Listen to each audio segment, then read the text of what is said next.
All right, so now we will discuss the relevant amendments and changes in the topic of charge, which includes your reverse charge as well as exemptions.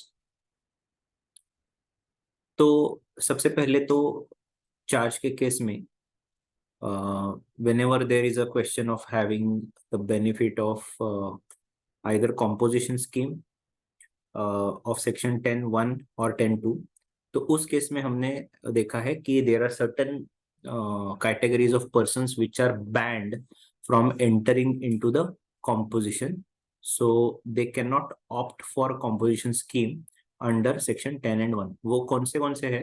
तो earlier we have seen that ice cream and other edible ice or with whether or not containing cocoa वाले manufacturers है, या पान मसाला या tobacco substitutes and aerated waters.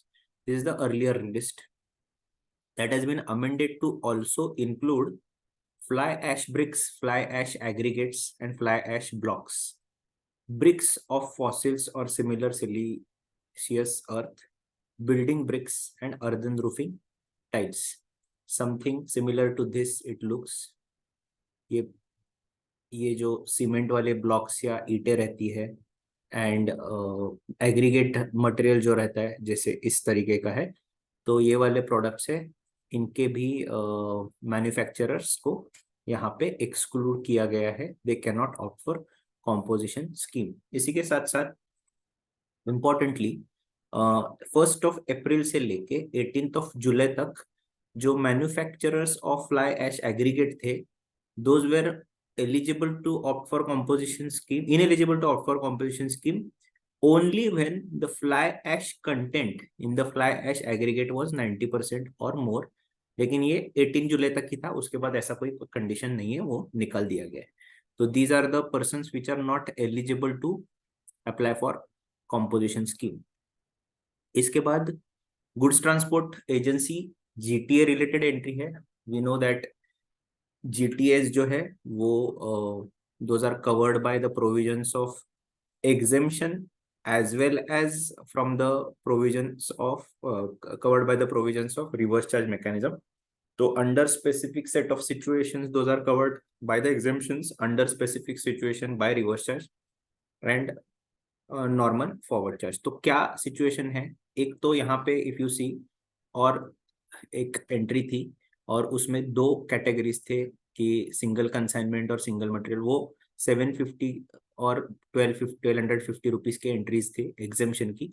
Those exemptions are no more there. So वो दोनों exemptions निकाल दिए गए, तो डोंट कंसिडर दोज एग्जेम्पशंस. इसी के साथ साथ यहाँ पे you can see that one more change is taken up. तो if you see, if the service recipient belongs to 7 specified persons है, मतलब जो 7 specified persons in the GTA जो है उनकी बात करें हम लोग, तो the transporter will have an option to either go for reverse charge mechanism or for forward charge mechanism.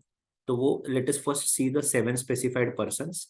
Factory registered under Factories Act, then society registered under Societies Registration Act, then cooperative society, then GST registered person, body corporate established by any under any law, and partnership firm and casual taxable person. अगर ये 7 person से related अगर है, तो then the transporter is having option of going for RCM at 5%, जहां पे transport agency को GTA को ITC नहीं मिलेगा. या तो फिर they have 2 more options, go for forward charge 5% और forward charge 12%. forward charge 5% में भी ITC नॉट अवेलेबल है, लेकिन 12% forward charge में ITC उनको अवेलेबल है. तो ये एक इंपॉर्टेंट चेंज है. इसको ऐसा कहा गया कि विद इफेक्ट फ्रॉम 18 जुलाई 2022 ये रिवर्स चार्ज वाला will not apply where the supplier has taken registration under CGST Act and exercised the option to pay tax under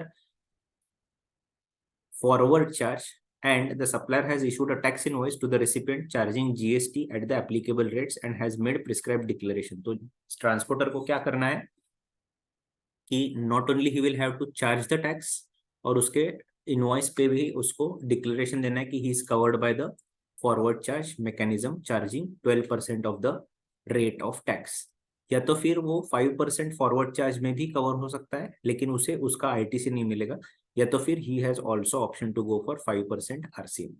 तो ये ऑप्शंस है, इसीलिए इस ऑप्शन को एक्सरसाइज करने के लिए ट्रांसपोर्टर को एक डिक्लेरेशन भी फाइल करना पड़ता है गवर्नमेंट के यहाँ पे।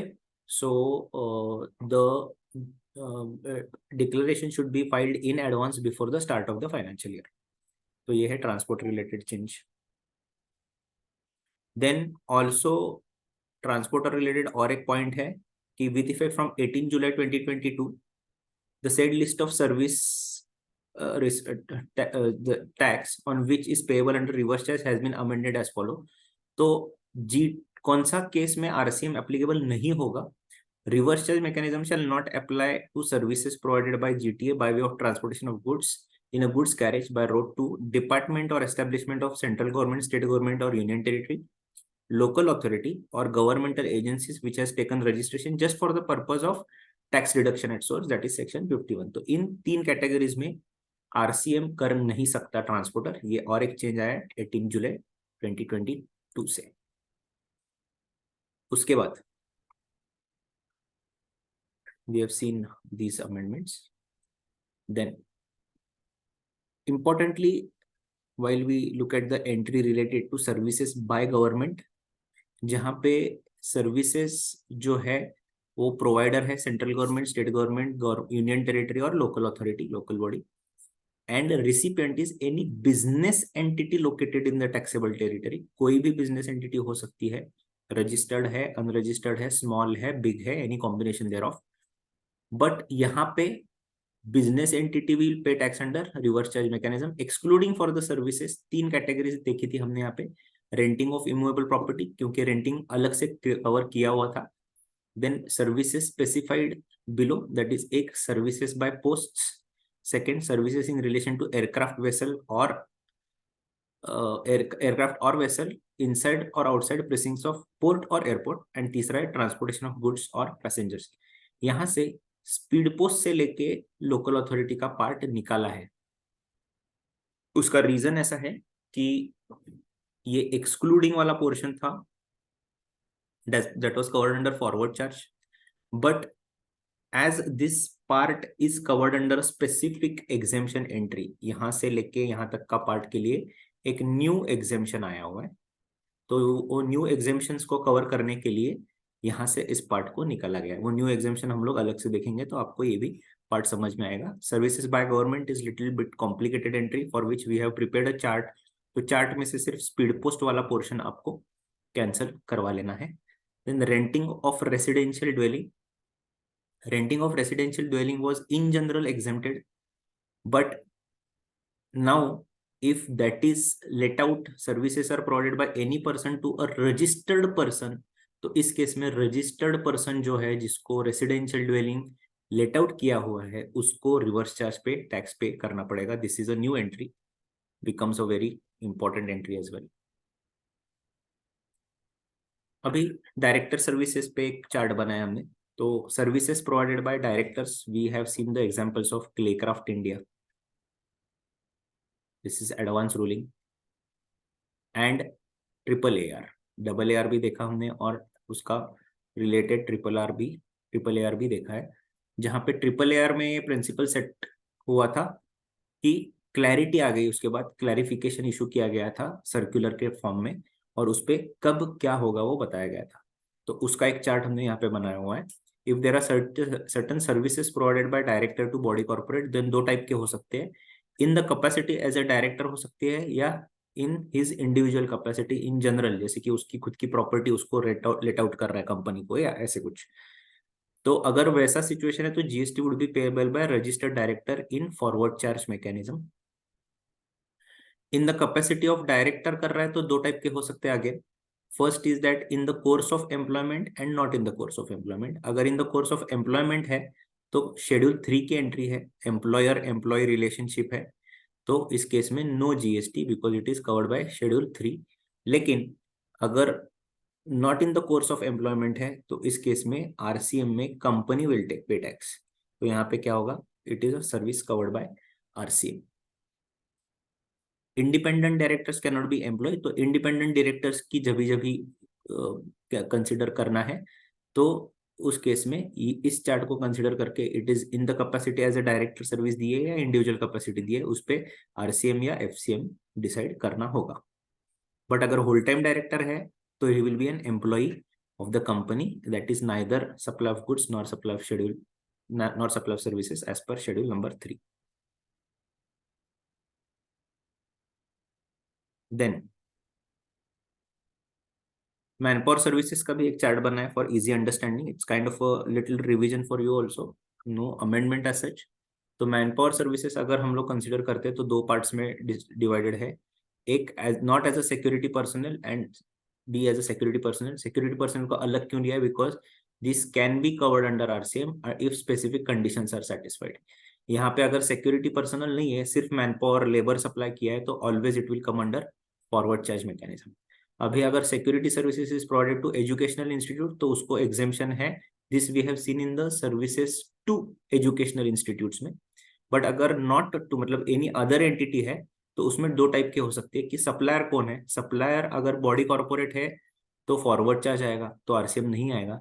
लेकिन अगर supplier of the security services is not a body corporate तो फिर दो टाइप की सिचुएशन है। एक, रिसिपिएंट कौन है, अगर recipient is local authority, government, governmental agency only registered for TDS purpose, then forward charge में वो नॉट अ बॉडी कॉर्पोरेट है, वो टैक्स लेवी करेगी। लेकिन रिसिपिएंट गवर्नमेंट या गवर्नमेंटल एजेंसी बॉडी में से कोई नहीं है तो टैक्स आएगा रिवर्स चार्ज मैकेनिज्म। देन यहाँ पे आप लिख सकते हो लीगल सर्विसेज।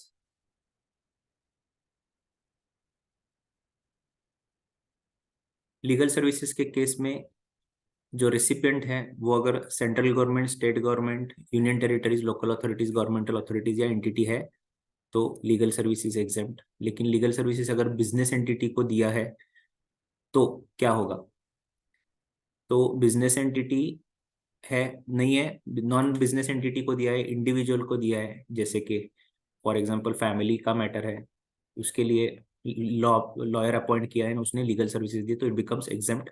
बट अगर बिजनेस एंटिटी है तो देखा जाएगा कि उसका जो एग्रीगेट टर्नओवर है वो 20 लाख के ऊपर है क्या, अगर नहीं है तो एग्जेम्प्ट, है तो taxable under reverse charge mechanism by the company, by the entity, business entity and not by the lawyer. तो लॉयर नहीं टैक्स पे चार्ज करेगा फॉरवर्ड चार्ज में, रिवर्स चार्ज में कवर हो जाएगा।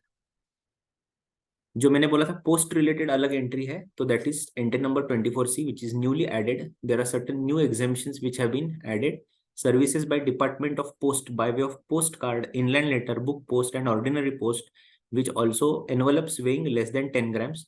तो 18 जुलाई से उसको एग्जेम्पशन दिया गया है। तो जहां जहां पे भी ये रेफरेंस हमने देखा था सर्विसेज बाय पोस्ट में, वो टैक्सेबिलिटी निकाल दी गए हैं, एग्जामेशन में आ गया। तो जहां जहां पे भी स्पेसिफिक एग्जामेशन है या आरसीएम की एंट्री है जहां पे पोस्ट का रेफरेंसेस है in form of post cards, inland letter, book post and ordinary post, वो यहाँ वो वहां से निकल जाएगा because this new entry has been added. और एक स्पेसिफिक केस है जिसको एग्जामेशन में कवर किया है, तो वो that is also conditional exemption, not a full partial exemption etcetera. कैसे ऑपरेट होगा, तो टूर ऑपरेटर के केस में जो टूर ऑपरेटर ने पार्शियली इंडिया में, partially outside India tour arrange की है किसी फॉरेन टूरिस्ट के लिए, तो उसमें portion of it will become exempt. उसका कैलकुलेशन कैसे करना है पहले एग्जांपल देखते हैं, उसके बाद समझ में आएगा। दो थ्रेशोल्ड्स हमें देखने हैं कि टोटल जो टूर कॉस्ट है उसका 50% of the value, total consideration charge, and दूसरा कैलकुलेशन बेसिस पे एक अमाउंट निकलेगी, वो कैलकुलेशन बेसिस पे proportionate out of India tour का पोर्शन, उसको हम लोग को कैलकुलेट करना है। उसमें प्रोपोर्शन कैलकुलेट करते टाइम डे स्पेंट अगर 12 आवर्स के ऊपर है तो उसमें हम लोग फुल डे कैलकुलेट करेंगे, लेस देन 12 आवर्स है तो हाफ डे कंसिडर करेंगे। तो हम लोग देखते हैं अभी first, a tour operator operates a tour operation service to a foreign tourist in the following. अभी फॉरेन टूरिस्ट मतलब क्या, a person not normally resident in India who enters India for a stay not more than for 6 months for legitimate non immigrant purpose, tour purpose. 3 days in India, 2 days in Nepal, consideration is 1 lakh. तो पहले तो outside India मतलब नेपाल का हम लोग calculate करेंगे कि proportionate कितना होता है। तो 1 lakh into 2 days in Nepal divided by 3 + 2 5 days total, तो वो आता है 40,000। और दूसरा लिमिट है हमारा 50% of the total consideration, that comes to 50,000। So 50,000 या 40,000 विच एवर इज लेस, तो यहाँ पे आंसर आएगा 40,000, इतना एग्जामेशन मिलेगा। सेकेंड केस में 2 days in India 3 days in Nepal, consideration is 1 lakh rupees. तो यहाँ पे 1 लाख इंटू आउटसाइड इंडिया का पोर्शन है 3 nights, तो 3 डिवाइडेड बाय 5, और 50% ऑफ 1 लाख 50,000, सो 60,000 और 50,000 विच एवर इज लेस, तो यहाँ पे आएगा 50,000 का एग्जामेशन मिलेगा। उसके बाद है 2.5 days in India 3 days in Nepal, consideration charge is 1 lakh rupees. तो हम लोग 2.5 days 3 days इन नेपाल है, तो 3 divided by 5.5, that comes to 54,545 and 50% of 1 lakh 50,000, तो whichever is lower this या this 50,000, इस हिसाब से हम लोग कैलकुलेट करेंगे। तो ये एक एग्जाम्पशन है बेस्ड ऑन द लॉजिक के बाहर जो सर्विस सप्लाई हो रही है उस पर इंडिया में टैक्स चार्ज ना हो, उसका एग्जाम्पशन मिले। Then another entry 61A is included services by of granting national permit to a goods carriage to operate throughout India or contiguous states।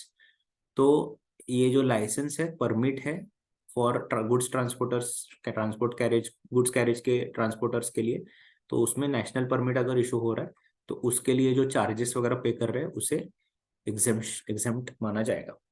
Then कुछ जैसे नए ऐड किए वैसे कुछ विड्रॉ भी किए हैं, and the list is little long list. तो हम लोग देखेंगे, तो सबसे पहले तो 1,000 रुपए के नीचे वाला जो अकोमोडेशन का एंट्री है वो अभी निकल गया है।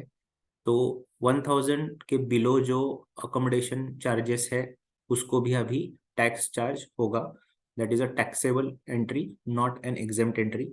Services by Reserve Bank of India, services by IRDAI जो इंश्योरेंस की regulatory authority development authority of India है, उनके services, SEBI related services, SEBI ने जो भी सर्विसेज दिए है, services of leasing of assets by IRFC Indian railway financial corporation हो, then services by by FSSAI food FDA जो food authority of India, food safety and standards authority, and सबसे important goods and services tax network GSTN ने जो services दिए उनका, ये सभी का एग्जाम्पशन 18 जुलाई से सिर्फ ये IRFC का 1 अक्टूबर से निकाल दिया है।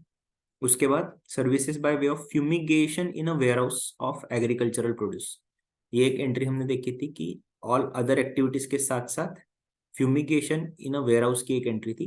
Fumigation in the plantation area अगर है तो it is still exempt, but fumigation in a warehouse जो है उसका एग्जेम्पशन अभी निकाला गया है। Services by way of slaughtering मतलब कटिंग ऑफ एनिमल्स जो है कत्तल खाना, उसका भी एग्जेम्पशन निकाल दिया गया है। Services provided by cord blood banks मतलब those institutes which collect the umbilical cord of the baby once it is delivered और उसको स्टोर करते हैं for the medical properties that it has to cure a lot of diseases, तो वो जो services provide करते हैं उसको एग्जेम्पशन था, तो that exemption has been removed. Then services provided by operators of common biomedical waste treatment facility to a clinical establishment, तो biomedical जो कचरा रहता है हॉस्पिटल्स का तो उसे अलग तरीके से प्रोसेस किया जाता है, तो वो सर्विसेज जो हॉस्पिटल को देते हैं उसको भी एग्जेम्पशन से निकाला गया है। पैरेलल अमेंडमेंट्स जो CGST के हैं वो IGST में भी इंटरस्टेट सप्लाई के लिए एप्लीकेबल होंगे। References of notifications are given for your purposes. Then कुछ एग्जिस्टिंग अमेंडमेंट्स में छोटा मोटा चेंज हुआ है with effect from 1 January 2022। Pure services which are excluding works contracts, अभी प्योर सर्विसेज के बारे में हमने देखा था कि गवर्नमेंट को अगर प्योर सर्विसेज सप्लाई की है, फॉर एग्जांपल अगर पोल्स के लिए जो क्या बोलते हैं उसको एक प्रॉपर स्ट्रक्चर बना के देना है, उसके लिए लेबर सप्लाई किया है, तो उसको हम लोग प्योर सर्विसेज बोलेंगे। लेकिन अगर फॉर एग्जांपल कोई लाइट्स के पोल्स है उस पे से बल्ब का रिपेयर करना है और जहां पे खराब हो गए उसको रिप्लेस करना है, तो इसमें मटेरियल और लेबर दोनों आ गए, तो that is not a pure services. तो इसमें प्योर सर्विसेज है जैसे खड्डे जो है रोड पे वो फिलअप करने, material will be provided by government. अगर ऐसा है तो it is a pure service, लेकिन मटेरियल आपने लाना है और खड्डे पूरे लेवल अप करने एंड पूरा वर्क, तो दैट बिकम्स वर्क्स कॉन्ट्रैक्ट। तो यहाँ पे एक्सक्लूडिंग वर्क्स कॉन्ट्रैक्ट वाले प्योर सर्विसेज, वहां पे गवर्नमेंटल अथॉरिटी और गवर्नमेंटल एंटिटी को भी इंक्लूड किया है, नॉट ओनली स्टेट, सेंट्रल और union territory governments, but governmental authority को भी इंक्लूड किया है। Most of the times these are the services which are covered by Article 243G and Article 243W of the Constitution, जहाँ पे public services से related services रहते हैं जो government outsources to a third party to carry out and complete. तो वो services को भी एग्जेम्पशन अलाउ किया हुआ है। Then services by the central government, state government, UT, GST, union territory government and local authority, उसमें पोस्ट्स का reference जो है, जैसे मैंने बोला इसके लिए नई एग्जाम्प्ट सर्विस है तो यहाँ से वो निकाल दिया गया है। Again all the services where there was a reference by way of speed post, express speed post etcetera, that has been removed because it has a specific entry. Small services to government below 5000, उसमें भी था, तो उस वहां से भी वो wording को हटा दिया गया है, जस्ट लॉजिकल होने के लिए। The entry remains exactly the same, क्योंकि यहाँ पे भी इसको एग्जाम्शन था और अलग निकाल के उसको अलग एग्जाम्शन भी दिया हुआ है। Then services by way of renting of residential dwelling for the use as residence except where the residential dwelling is rented to a registered person। हमने आरसीएम में देखा कि services by way of renting of residential dwelling जो है, तो residential dwelling was earlier exempt through out, अभी वो through out exemption नहीं है। अगर रेसिपिएंट रजिस्टर्ड पर्सन है तो एग्जेम्पशन एप्लीकेबल नहीं होगा, वो रजिस्टर्ड पर्सन आरसीएम पे टैक्स पे करेगा। सो ऊपर हमने आरसीएम का एंट्री देखा है, यहाँ पे एग्जेम्पशन में ये वर्डिंग चेंज किया है। Then transport of passengers with और विदाउट अकम्पनिंग बिलोंगिंग्स, तो यहाँ पे air in economic class embarking from, अभी ये पहले ऐसा ही था एंट्री, सिर्फ इकोनॉमिक क्लास नहीं था, नॉर्मल एंट्री था। एम्बार्क ये पूरे पोर्ट्स वैसे के वैसे थे, Arunachal Pradesh, Assam, Manipur, Meghalaya, Mizoram, Nagaland, Sikkim, Tripura etcetera, and Bagdogra location of West Bengal. तो इनमें जो एग्जाम्पशंस पहले वाला था उसमें all classes were covered, but now from 18 July etcetera that is only economic classes covered under exemption, बाकी को हटा दिया है। और एक एग्जाम्पशन आया है नया कि however nothing content in the item B और सी, बी में क्या है, non air condition contract carriage other than radio taxi for transportation of passengers excluding tourism, and stage carriage other than air condition carriage. अभी stage carriage and contract carriage हमने देखा है कि contract carriage means point A to point B ticket लेना है, direct उतरना है। लेकिन स्टेज कैरेज जैसे कि बॉम्बे से लेके बेंगलोर जा रही है गाड़ी, तो बॉम्बे, पूना, सातारा, कराड़, कोल्हापुर, बेलगाम, हुबली, धारवाड़ एंड बेंगलोर, हर जगह पे पैसेंजर्स उतरेंगे, नए पैसेंजर चढ़ेंगे फॉर देयर रिस्पेक्टिव जर्नी, तो स्टेज कैरेज हो गया। तो यहाँ पे बी और सी का जो एग्जाम्पशन था उसमें nothing content in item B and C above shall apply to services supplied through electronic commerce operator and notified under 9(5). तो जैसे सर्विसेज में these services of bus etcetera, travel, taxi etcetera are provided through e commerce operator, तो उस case में services notified under 9(5) are the services by way of transportation of passengers by radio taxi, motor cab, maxi cab। all these terms are defined under RTO के specific act में, GST में इसको define नहीं किया है। and supplied through e-commerce operator, in such cases the tax on supplies of such services shall be paid by the e-commerce operator, not the service suppliers। तो ये हो गया। so such services are not exempt from GST, tax on such services will be paid by the e-commerce operator। Then similarly railways, metros etcetera, उस exemption में भी electronic commerce operator को responsibility दी गई है। अभी services by way of transportation by rail में railway equipments और मटेरियल्स को निकाल दिया गया है। तो रेलवे इक्विपमेंट्स और मटेरियल्स अगर ट्रांसपोर्ट हो रहे हैं by way of transportation through rails तो वो नहीं होगा। बाकी जो है, so this entry has now been brought in par with the specific goods which are exempted from transportation for GTA। तो GTA की लिस्ट और ये लिस्ट में सिर्फ इसी का डिफरेंस था। As this was rail and vessel transport, railway का मटेरियल भी ऐड किया था इन्होंने, जो अभी निकाल लिया है, तो एट पार हो गया अभी दोनों भी एंट्रीज। बाकी ये कॉमन है, relief material, defence material, newspaper, magazine, agriculture products, milk, salt, food grain etcetera.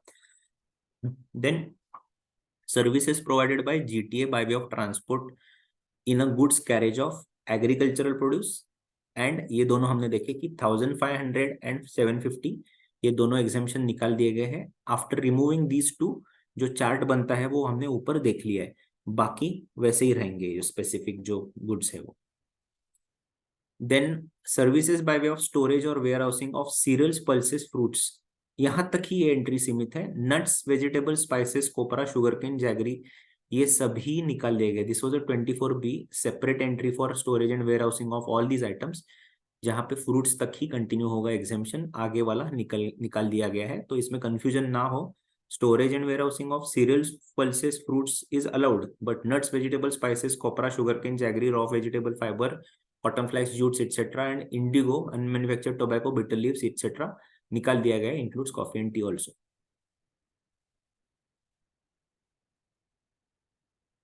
जैसे मैंने ये भी बोला था कि ऊपर देखा हमने कि services by way of fumigation in a warehouse of agriculture produce, ये निकाल गया है। फ्यूमिगेशन नॉर्मल अगर प्लांटेशन के एरिया पे है तो that is allowed, but fumigation is at the warehouse, then that exemption is removed.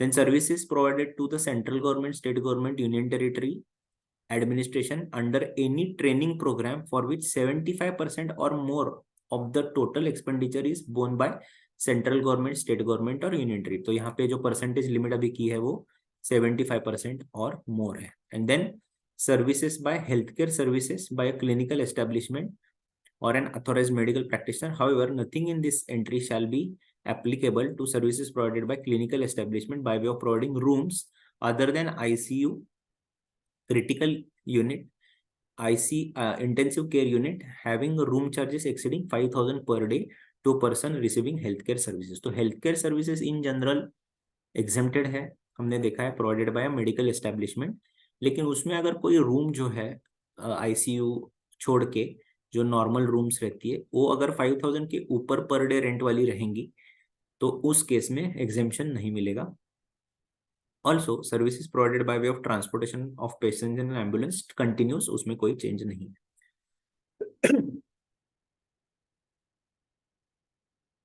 Now, services by way of training or coaching in a recreational activities relating to arts, culture, sports by charitable entities registered under 12AA और 12AB of the income tax, ये portion निकाल दिया गया है। तो services by way of training और coaching in recreational activities relating to arts, culture by an individual और sports by charitable entities registered under 12AA और AB of the income tax act, ऐसे उसको रीमॉडिफाई किया हुआ है। तो ये थे कुछ changes related to exemptions and reverse charge entries.